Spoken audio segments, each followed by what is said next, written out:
Charlotte was only 15 when a simple knock on the door changed her life forever. That overcast afternoon, all the love she had ever known, her mother's laughter, her father's protective gaze, would vanish with a single piece of news. The world she knew shattered then, in the space between the metallic echo of a spoon falling to the floor and the silence that followed. The knock at the front door echoed sharply through the old wooden house, making Charlotte drop the spoon onto the kitchen floor. The clanging sound bounced off the cold tile as she turned toward the living room, her heart racing for no clear reason. From the other side of the house, Abigail rose from the rocking chair and shot a quick glance at Benjamin, who immediately set the newspaper down on his lap. Charlotte took 2 hesitant steps into the hallway, but stopped when she heard the heavy steps of her grandfather crossing the creaking floorboards. Benjamin Brown opened the door with a dragging groan and stared at the man in the dark uniform standing in the light drizzle that had begun to fall on that cloudy afternoon. It was Officer Amaro, the same one who regularly patrolled the nearby roads, always with a serious face and a clipboard in hand. "Mr. Brown," he said, removing his hat with a restrained motion, his eyes dark and his voice tight. "I need to speak with you and your wife. It's about James and Clara." The mention of Charlotte's parents shattered the silence like broken glass. Abigail appeared behind her husband, clutching the hem of her apron with tense fingers. Charlotte felt her throat go dry, her knees buckling for a moment. Without waiting for permission, she stepped toward the door, eyes wide with dread. "What happened to my parents?" she asked, her voice catching, barely able to get the words out. The officer hesitated, his face twisting into something that resembled compassion. He looked at Benjamin, who gave a vague nod, signaling him to continue. "They were driving north on Highway 27. It was pouring rain," Amaro began, pulling a piece of paper from his pocket. "The car skidded on the curve by the old bridge. They crashed straight into the embankment. They couldn't get out in time." The drizzle fell steadily onto the officer's hat as he finished the sentence. "I'm sorry. They both died on impact." Charlotte's world collapsed in a second. The officer's voice faded away, as if everything around her was submerged underwater. The ground felt like it gave way beneath her, and her lungs forgot how to breathe. She stepped back, then again, until she hit the hallway wall, her fingers searching for something to hold onto. Her eyes burned, but no tears came. The pain was sharp, yet somehow muted. "That's all we know at the moment," the officer added, handing the accident report to Benjamin before giving a brief nod and walking away. The door closed with a dull snap. The silence that followed was even more deafening. Charlotte remained there, frozen, until Abigail walked past her and said coldly, "Go wash your face. You'll scare the animals." Those were her grandmother's first words after the news. No hug, no words of comfort. Charlotte climbed the stairs on trembling legs, unable to understand how the world could keep spinning when hers had just been torn away. In the days that followed, Charlotte stayed in the back room, the former guest bedroom that smelled of aged wood and stored linens. At night, she heard the stairs creak under Benjamin's boots as he returned from the barn, the clinking of dishes in the kitchen where Abigail dined alone, never calling her down. There was no funeral, no memorial. They said her father's body had been trapped in the wreckage, and her mother could only be identified by the wedding ring still on her finger. Months passed, and Charlotte's silent grief was slowly consumed by the cold weight of the place she now called home. Her grandparents' farm, where the fields seemed to stretch endlessly, was as harsh and unyielding as they were. Benjamin tended the cattle and horses with near-military precision. Abigail kept the house in strict order, stern and unloving. Charlotte's morning became routine. Wake up, clean, study alone, repeat.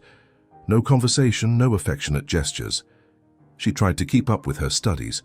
Her father had always told her to keep learning, even if it was remotely, even if it was hard.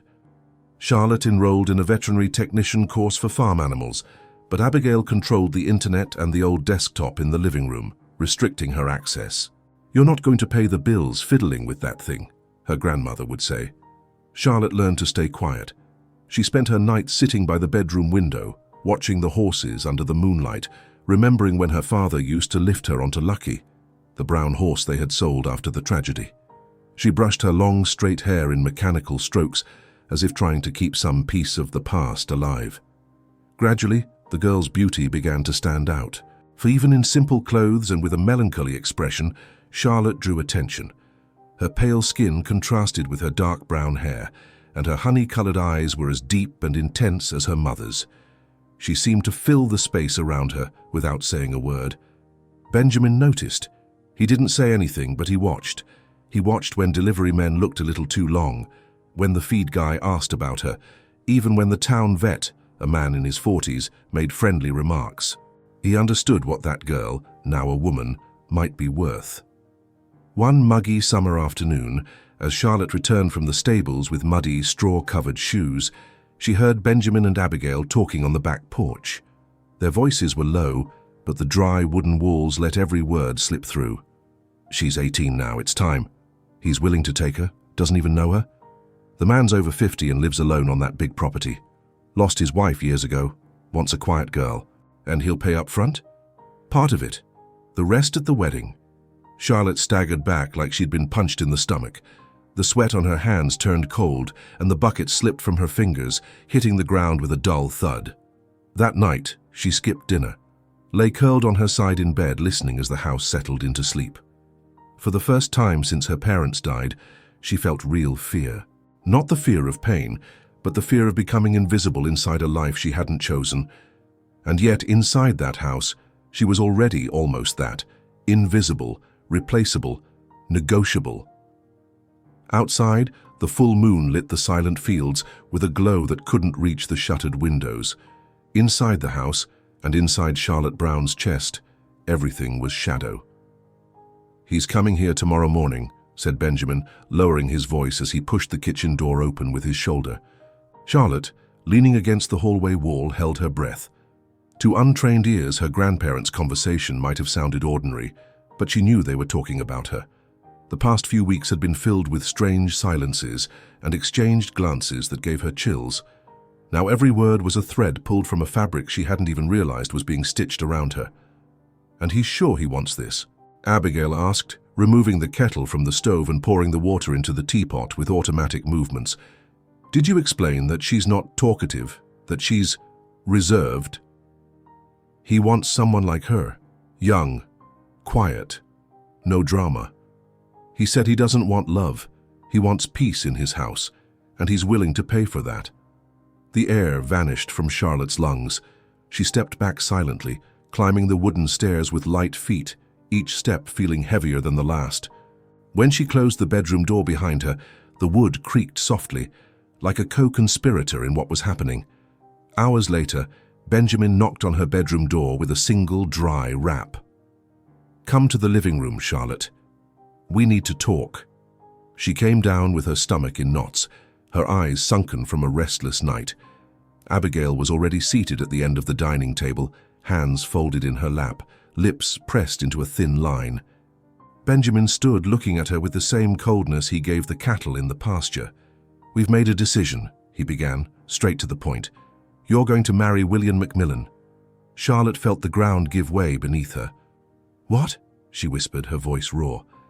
"He's an important man, owns a huge ranch across the county, breeds elite horses, billionaire, respected, and he's interested in you."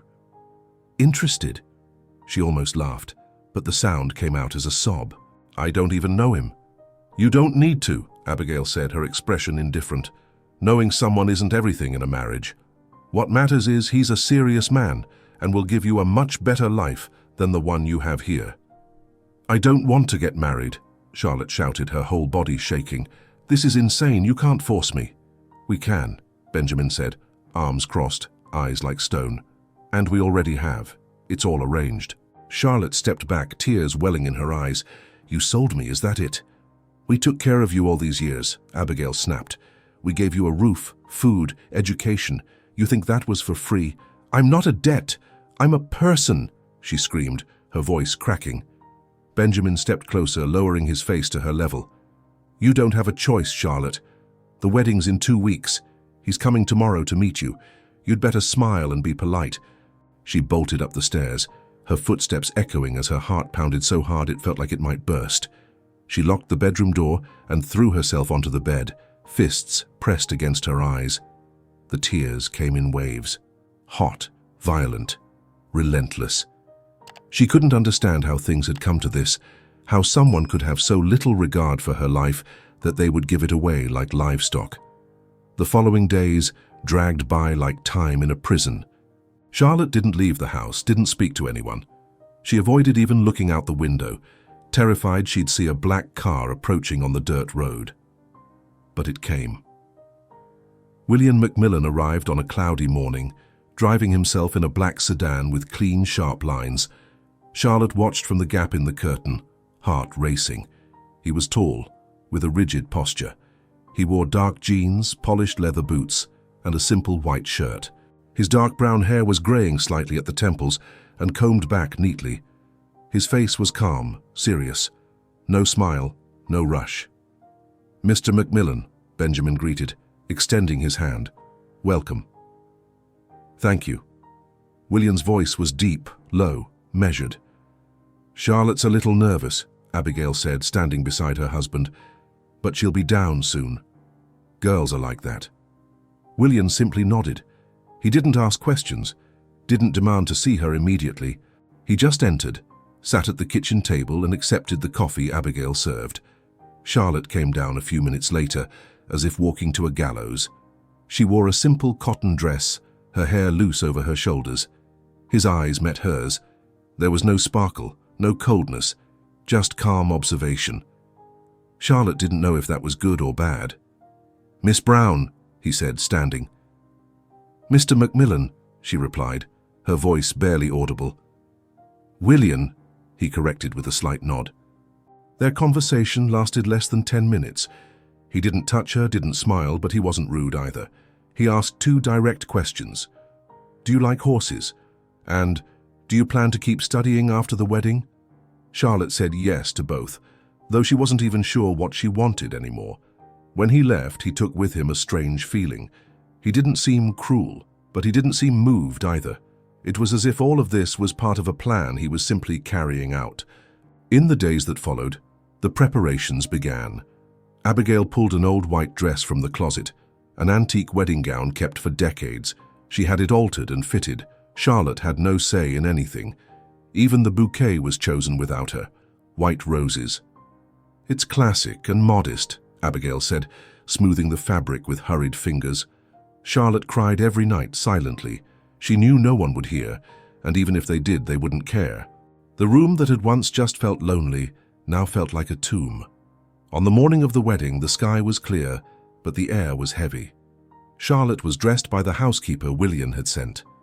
The middle-aged woman remained neutral throughout, showing no empathy or judgment.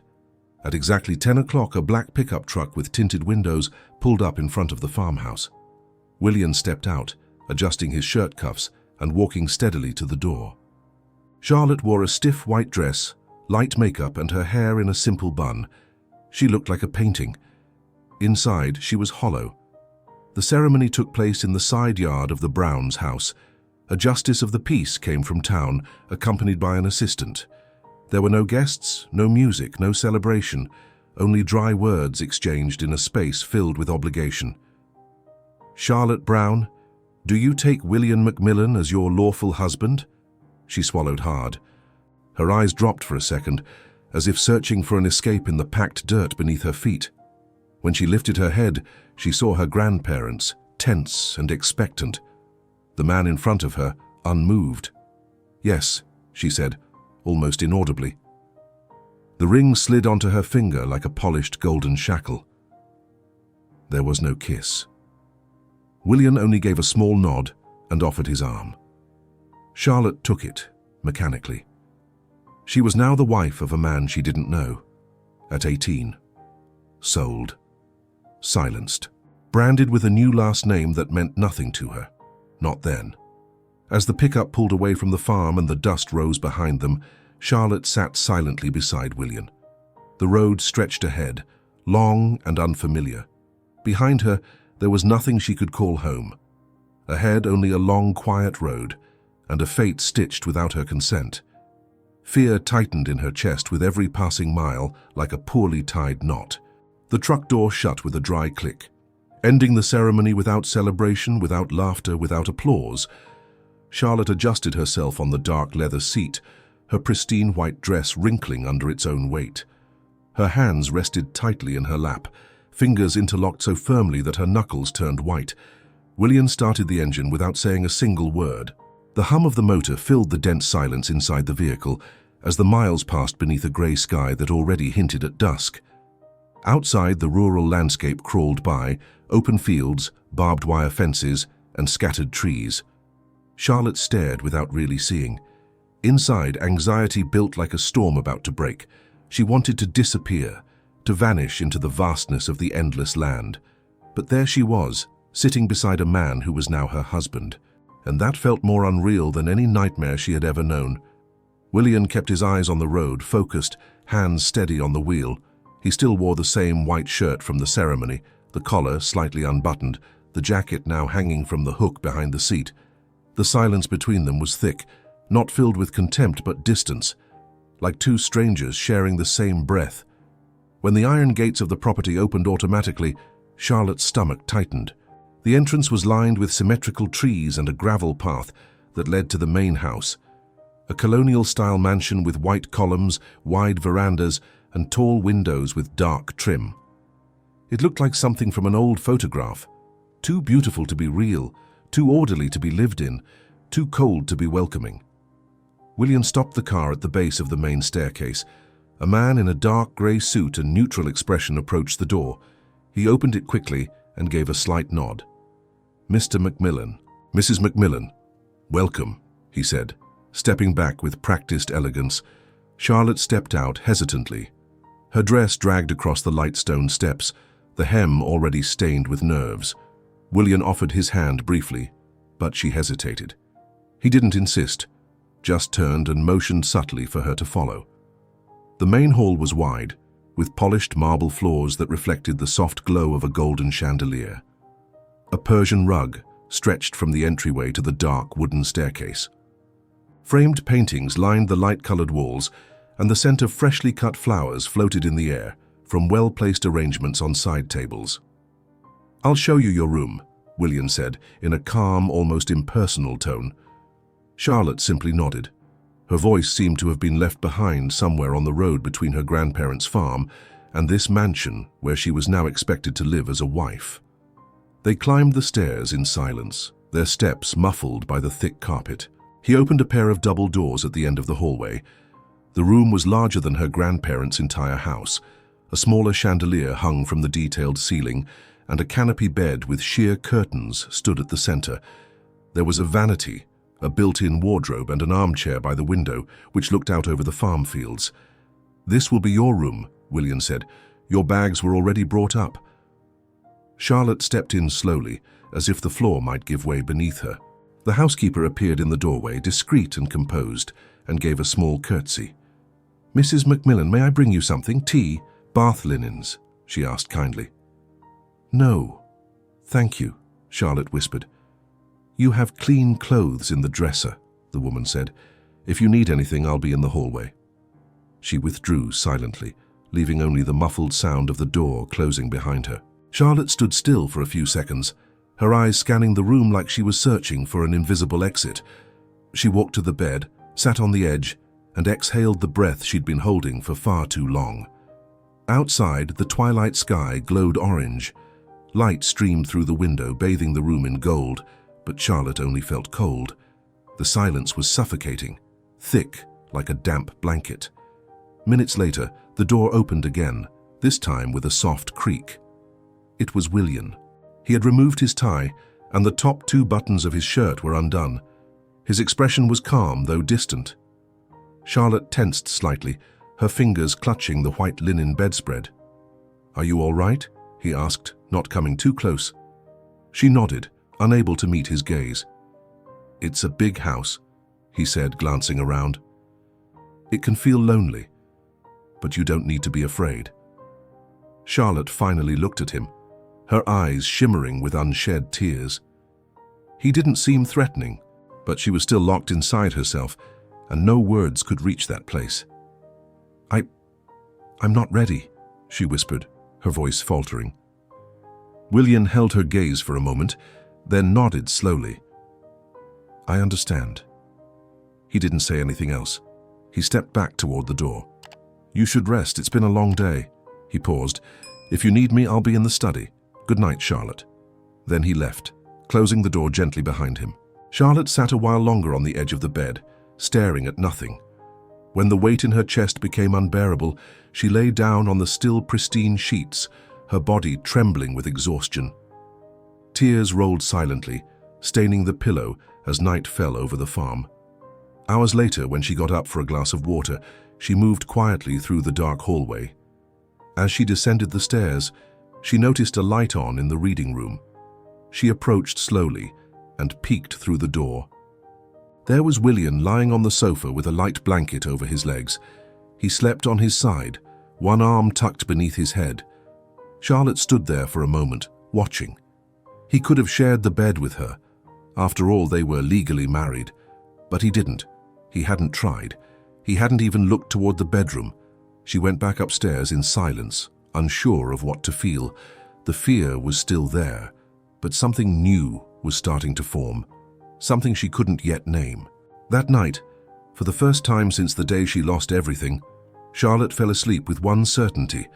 Something unexpected was unfolding, and as frightening as it was, it carried a different kind of silence, a silence that didn't hurt.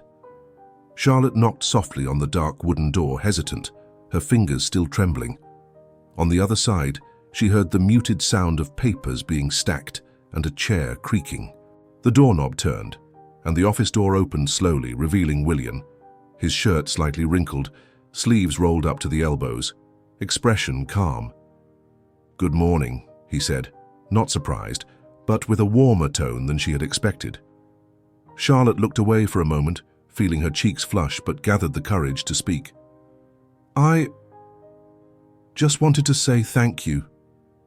For the flowers. For the room. And for not pressuring me last night." William nodded, opening the door fully to let her in. "There's no need to thank me. You've been through a lot. I just wanted you to have a restful night." The office was spacious, lined with dark bookshelves filled with volumes on agriculture, rural management, economics, and even old novels. Natural light poured in through a large window behind the desk, illuminating the neatly organized papers. A leather armchair sat by the fireplace, and a modest sofa lined the wall. Charlotte remained near the door, her hands clasped in front of her. "I wasn't expecting any of this," she murmured honestly. "I thought it would be different." "Different how?" William asked, leaning casually against the edge of the desk, his tone neutral. "I thought you'd be cold, harsh, like my grandparents, or worse."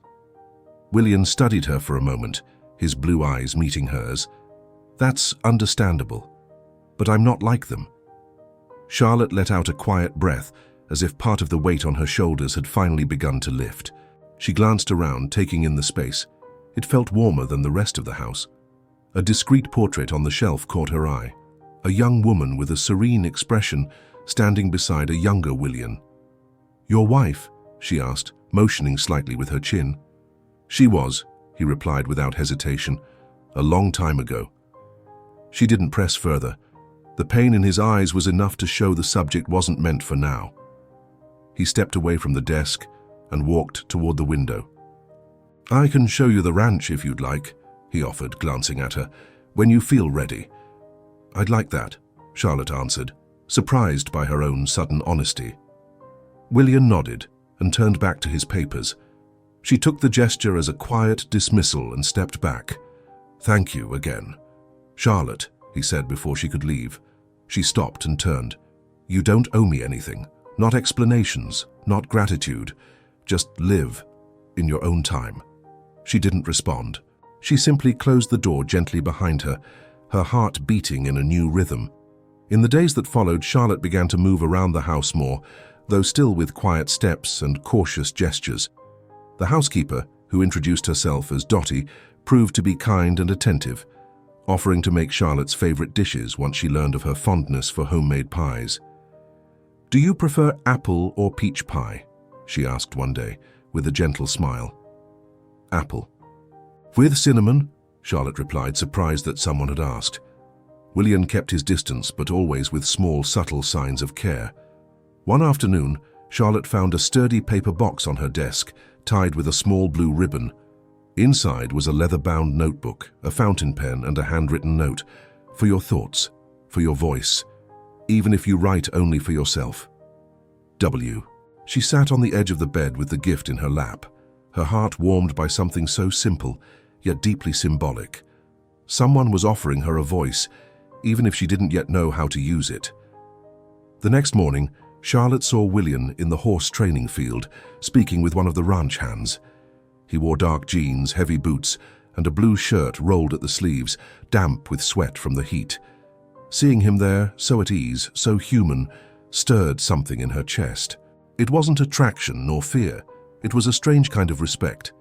He treated her with an unexpected care and asked for nothing in return. Later at dinner, the room was as quiet as always. The food was light, wine served in fine crystal glasses. The meal passed without excessive formality, and it was William who broke the silence. "Tomorrow I'm going to the cattle market in Lexington. I thought about taking you with me. You don't have to go, of course. I just figured maybe you'd like to see more of the world beyond these walls." Charlotte took a moment before answering, "I think I'd like that." William simply nodded, showing no excitement, as if expecting she might change her mind. But the invitation was more than just a ride. It was a step towards something they were both in their own ways trying to build. That night, Charlotte stood before the mirror in her room.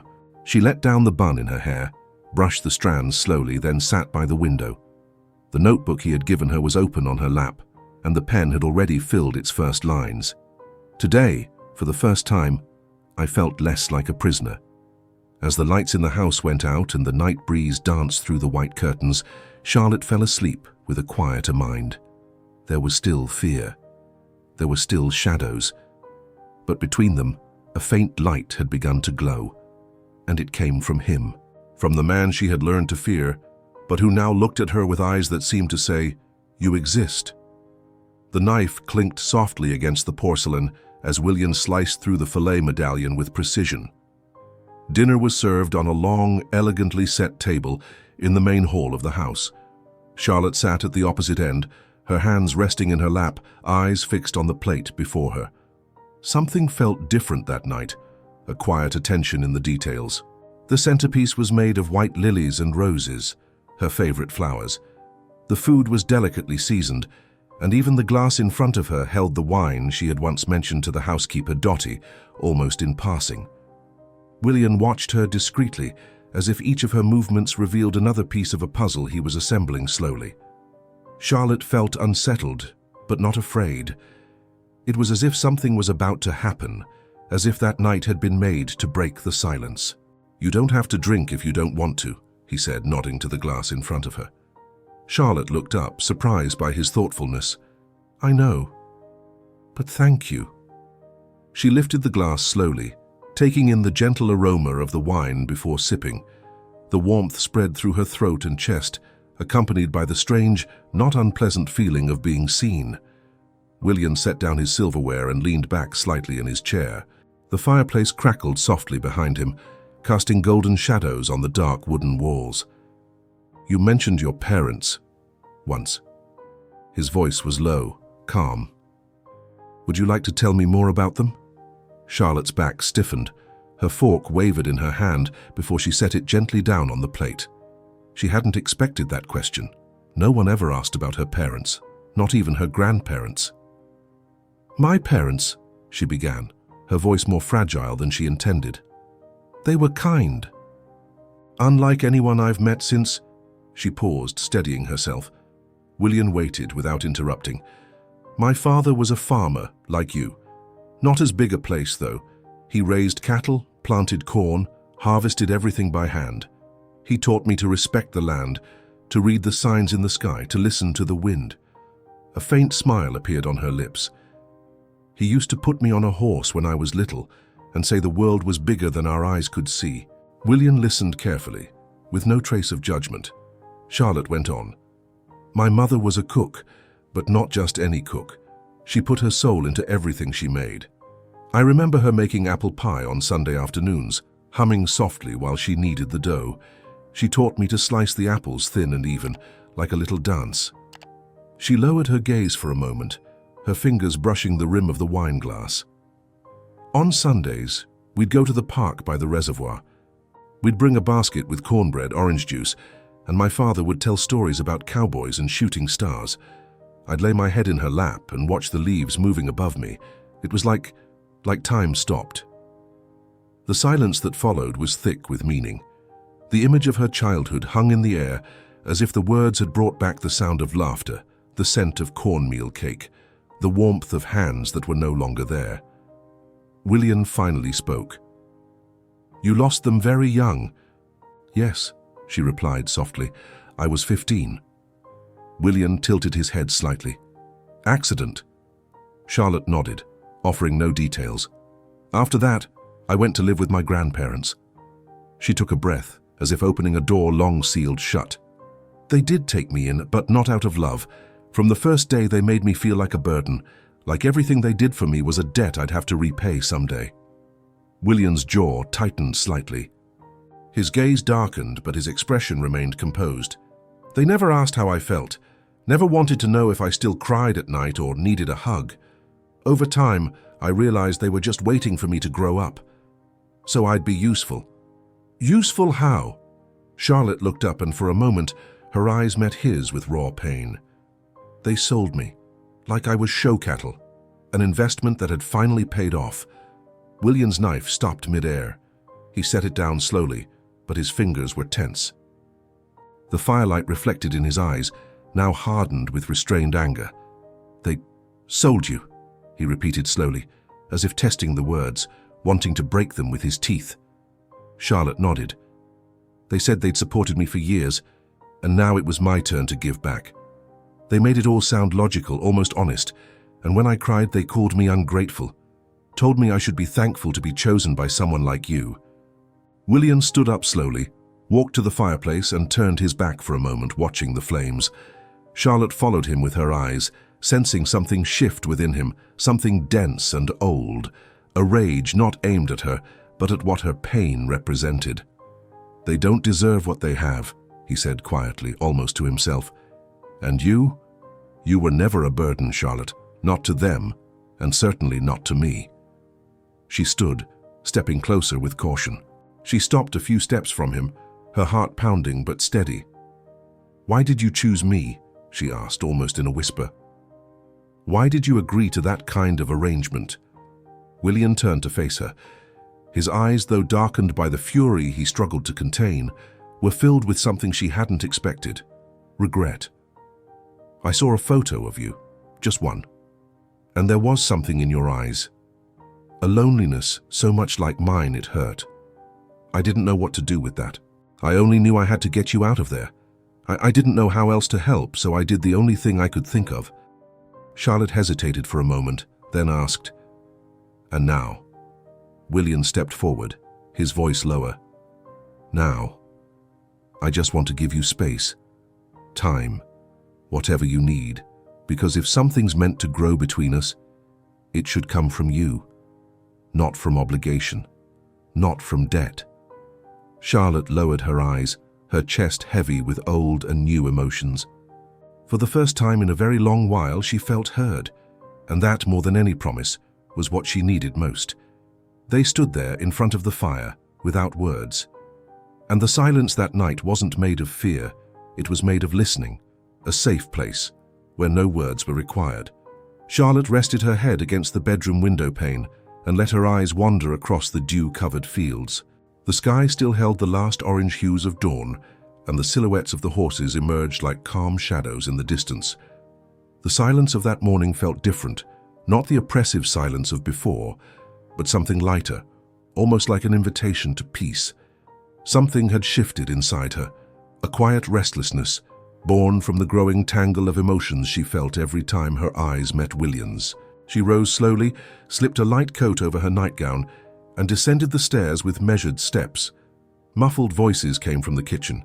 Peeking through the partially open door, she saw William standing beside Dottie, the housekeeper, reviewing a small notebook. He looked focused, holding a cup of coffee in one hand, his expression calm.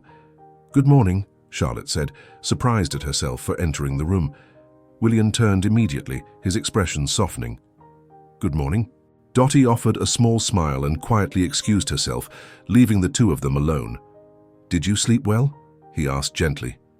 Charlotte nodded, stepping closer to the table. "Yes, better than on other nights." William slid a cup toward her. "Coffee?" "Yes, please." She sat at the table, watching him more closely. He wore a soft grey cotton shirt, his hair slightly tousled, his face still bearing traces of the previous night's fatigue. In the soft morning light, something about him felt more human, less distant. A comfortable silence settled between them as they sipped their coffee. Charlotte wanted to ask 1,000 things but didn't know where to begin. Later that morning, dressed in light jeans and a simple linen blouse, Charlotte found William in the main barn. He was brushing one of the horses with calm, steady motions. When he saw her, a subtle smile crossed his face. "This is Buck, one of our oldest, but still as stubborn as a colt." Charlotte approached slowly, her eyes curious as they took in the imposing animal. She reached out cautiously, and Buck lowered his head, allowing her touch. She smiled for the first time that day. "He's beautiful." "Yeah, strong but sensitive. A lot like you." She looked at him, surprised, and for a moment they stood in silence, eyes locked. The compliment wasn't laced with flirtation or hidden meaning. It was said plainly, like someone stating a fact. Charlotte looked away, trying to suppress the warmth rising to her cheeks. "Have you always worked with horses?" "Since I was young. My father died when I was 15. My mother kept the ranch going as long as she could, but it didn't last. I started running everything at 17, never stopped." Charlotte heard the weight in his voice. It was a story rarely told, the pain tucked behind simple words. "That must have been lonely." It was, still is sometimes. The silence returned between them, but this time it carried mutual understanding. Two lives marked by loss now brushing against each other. In the days that followed, Charlotte began to see William differently. He was a man of quiet routines, calm, aware of everything around him. He didn't use sweet words, but there was tenderness in his gestures, like when he left a fresh flower in the hallway vase, or when he asked Dottie to prepare Charlotte's favorite dishes without her even noticing. One especially hot afternoon, Charlotte passed the library and found him asleep on the sofa, a book resting on his chest. She stepped in quietly and watched him. His face was relaxed, his features softened, his hair a little messy. There was something vulnerable in him in that moment, something that didn't fit the stern man who had once intimidated her. She reached out hesitantly, brushing away a strand of hair from his forehead with her fingertips, as if testing, for the first time, the right to touch him. William stirred at the gentle touch but didn't startle. He simply opened his eyes slowly, meeting hers just inches away. "Sorry," Charlotte murmured, stepping back. "No." He sat up. That was a nice way to wake up. She blushed but didn't look away. "You look tired." "I am, but I'm used to it." Charlotte hesitated, then sat beside him on the sofa, not overthinking it. For a moment they simply sat there, sharing that small space, breathing the same air, listening to the soft ticking of the wall clock.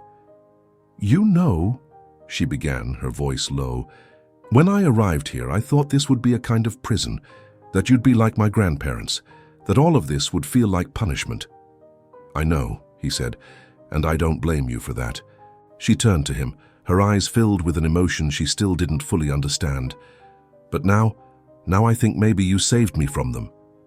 William looked at her with an intensity that made her heart race.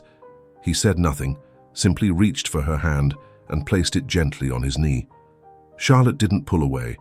On the contrary, her fingers closed around his with care. "You're getting to know me," she said. "And you're letting me be known," he replied, giving her hand a light squeeze. Time seemed to fold in on itself there, in that silent gesture. And for the first time since her parents' death, Charlotte felt a new kind of hope blooming inside her. Not something rushed or overwhelming, it was subtle, shy, but real. When they stood, she didn't release his hand right away. She simply smiled, soft and sincere, and whispered, "I think I'm starting to really see you." The doorbell echoed through the house with a sharp, jarring sound, slicing through the quiet of the late afternoon. Charlotte rose from the chair on the porch with a tight feeling in her chest, instantly recognizing that dry, abrupt tone. It was the same one she had heard for years at her grandparents' house. William appeared at the front door, eyes narrowed with suspicion. He hadn't been expecting anyone, especially not that day. When he opened the door, he found Benjamin and Abigail Brown standing on the threshold, dressed with the same stiff formality that had always followed them. Abigail wore a beige coat, far too elegant for the heat of the day, her lips pressed into a line of disapproval. Benjamin held a worn leather folder under one arm. "Good afternoon, Macmillan," he said with a forced smile. "May we come in?" William didn't move aside. "May I ask what this visit is about?" "Business," Benjamin replied. "We have unfinished matters, and of course we wanted to see how our dear granddaughter is doing." Charlotte appeared at the top of the stairs, stopping as she heard the last part. Her skin went pale, her knees weakened for a second, but she stood firm. She descended slowly, feeling the weight of every step. "What are you doing here?" she asked, her voice controlled. Abigail offered a half smile, almost mocking. "Oh, Charlotte, can't we visit our own granddaughter?" William crossed his arms, his expression hardening. "You have 5 minutes, say what you came to say." Benjamin didn't flinch at the cold reception. He opened the folder and pulled out a crumpled sheet of paper, placing it on the entryway table. The deal was clear. One part before, the rest after. "You still owe us the remainder, Macmillan." Charlotte felt the ground vanish beneath her feet. She looked at William, eyes wide. "What is he talking about?" William didn't answer right away. He took a deep breath, picked up the paper, read it, and then slowly crumpled it in his hands. "I don't owe you anything," he said through clenched teeth. "The moment she walked through that door, you lost any right to her." "This isn't about rights," Benjamin snapped, raising his voice. "It's about an agreement. You knew the terms." Charlotte stepped back, her eyes locked on her husband. "You paid for me?" The words froze the air between them. The world went silent for a beat. William looked at her, his eyes full of something she couldn't quite name. There was no shame there, no guilt, but there was pain. "Yes, I did," he finally said. "I paid to get you out of there, but I never meant to buy you, Charlotte. I did it to free you." She stepped back, her face stunned. "Free me? Without telling me? Without giving me a choice? I didn't know how else to get you out. You were trapped. I saw your photo, saw your eyes. I knew they were using you, and that was the only way I could stop it. I didn't plan this for me. I just wanted you away from them." Charlotte's chest tightened. Her breath faltered. She turned to her grandparents, now frozen, unsettled by the sudden turn. "You sold me. You sold me like I was livestock." "You should be grateful," Abigail sneered. "He gave you a life of luxury, pulled you out of the mud." Charlotte felt tears burn in her eyes but didn't let them fall. She turned back to William. "Give me a moment. Alone." He nodded, his eyes heavy, and went upstairs without a word. Her grandparents, realizing there was nothing left to take, left in silence, defeated by Charlotte's resolve. Minutes later, she stepped into the office. William stood by the window, hands in his pockets, eyes lost in the fields outside. "You should have told me," she said quietly. "I know. All this time, I thought I was here because you saw me, because you wanted me, not because you bought me. I never bought you, Charlotte. What I did was wrong. I see that now. But what I've felt since, what I feel now, it has nothing to do with how this started. It's about you, who you are." She approached slowly, her steps steady. She stopped just inches from him. "And if I wanted to leave?" He turned to her, meeting her eyes. "I'd let you. I won't keep you here. I never did. But I hope you'll stay, because I'm not the man who paid to take you from that farm anymore. I'm the man who wants to earn a place beside you." Charlotte took a deep breath. She knew she could leave. Nothing was stopping her. But in that moment, she looked inward and found something that hadn't been there before, something she had built herself. Freedom. "I'm staying," she said firmly. "Not because I owe anyone, not because I've been asked to. I'm staying for me. Because now this is my choice, my beginning." William didn't smile, but his eyes softened and the tension in his shoulders eased. She stepped forward and kissed him. Not out of impulse, not out of forgiveness, but because she wanted to. It was a calm, steady kiss, unhurried, and it sealed not a transaction but a new story. Her story. In that moment, Charlotte was no longer a girl who had been sold. She was a woman who had chosen to stay. And in doing so, she had gained something no amount of money could ever buy: her own voice. Charlotte walked down the stairs with steady steps, her loose hair falling in soft waves over her shoulders, her bare feet touching the wooden floor with quiet grace. The morning sun streamed through the tall windows of the house, bathing everything in a gentle gold that made the shadows seem less heavy. As she entered the dining room, she found William already seated, reading the local newspapers stacked beside his coffee cup. He looked up when he saw her and smiled faintly, a small, sincere smile, the kind reserved for someone who has already shared silences and truths. "Did you sleep well?" he asked with his usual calm, kind tone.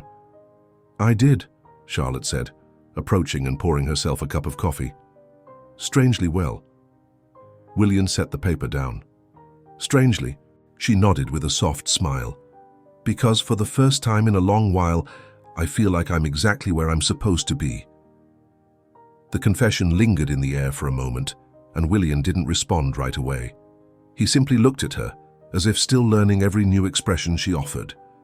There was no rush between them anymore, no urgency to prove or protect anything. There was a quiet space where feelings could take their time to grow. After breakfast, Charlotte slipped on her boots and a light dress and walked with William out to the stables. The two of them moved side by side along the trail between the fields, horses running in the distance, the sound of cicadas filling the air.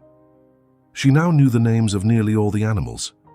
She had learned how to feed them, groom them, even recognize signs of discomfort. There was purpose in the work.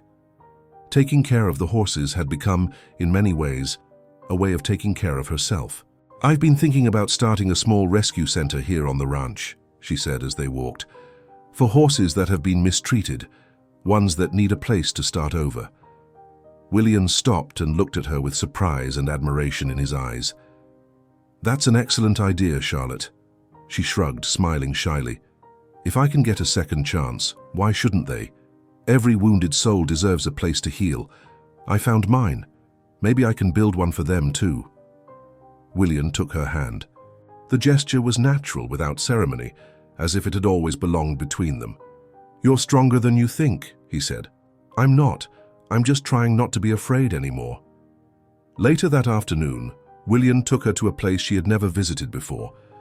The Macmillan family's private cemetery, tucked away at the back of the property, behind an old oak tree that shielded the headstones from the wind. Charlotte carried a bouquet of wildflowers, the same kind she used to pick with her mother on summer days. Her hands trembled slightly as she walked among the weathered graves, stopping at two simple ones set slightly apart from the rest. There, fixed into the solid earth, were new bronze plaques, James Brown and Clara Brown. Charlotte knelt carefully, her eyes welling with tears. William had arranged to have her parents' remains brought there, a gesture he had done in silence, expecting no thanks, only to honor the memory she carried. "I'm back, Mom. Dad." Her voice cracked. "It took a while, but I found a place that sees me, that hears me, where I don't have to be afraid of who I am." She laid the flowers gently in front of the headstones and stayed quiet for a long while. William stood beside her, hands in his pockets, saying nothing, honoring the grief and the love that still lived in her. That night, the house felt different, not just from the soft lighting or the fire in the hearth, but because of something harder to describe, as if a new spirit filled every room, every hallway, every breath shared. Charlotte wore a light silk robe and walked across the porch to William's office, where he was reading. She paused in the doorway and watched him for a few seconds before speaking. "Can I come in?" "Always," he said, setting the book aside. She sat down on the sofa beside him and slowly crossed her legs. You've never asked me if I love you." William turned to her, surprised by the sudden declaration but fully attentive, "Because I didn't think it was something I could ask for." Charlotte smiled, her eyes bright. "But maybe it's time you did." He smiled back slowly, like every muscle in his face responded to the emotion rising from his chest. "Do you love me, Charlotte?" She didn't answer right away. She leaned forward and rested her forehead against his, closing her eyes as if returning home. "Yes, I love you, and I choose to love you every day. Not because you saved me, but because you gave me something no one else ever did. Permission to be myself." William wrapped his arms around her, holding her with the tenderness of someone who understands the weight of a healed wound. They stayed there, wrapped in each other, unhurried, like people who finally knew that time was now on their side. In her room, on the desk, the leather-bound notebook lay open to the final page. With a steady hand, Charlotte wrote, "Here, even the most broken hearts learn to beat again." And that night, for the first time, she slept as someone whole, loved, and finally at peace. Hear what it meant to you. Remember to hit the like and subscribe buttons. This is really important for the channel. Really important. And if you're ready for another story of love and hope, click the first card or the second one to watch the full playlist. See you there.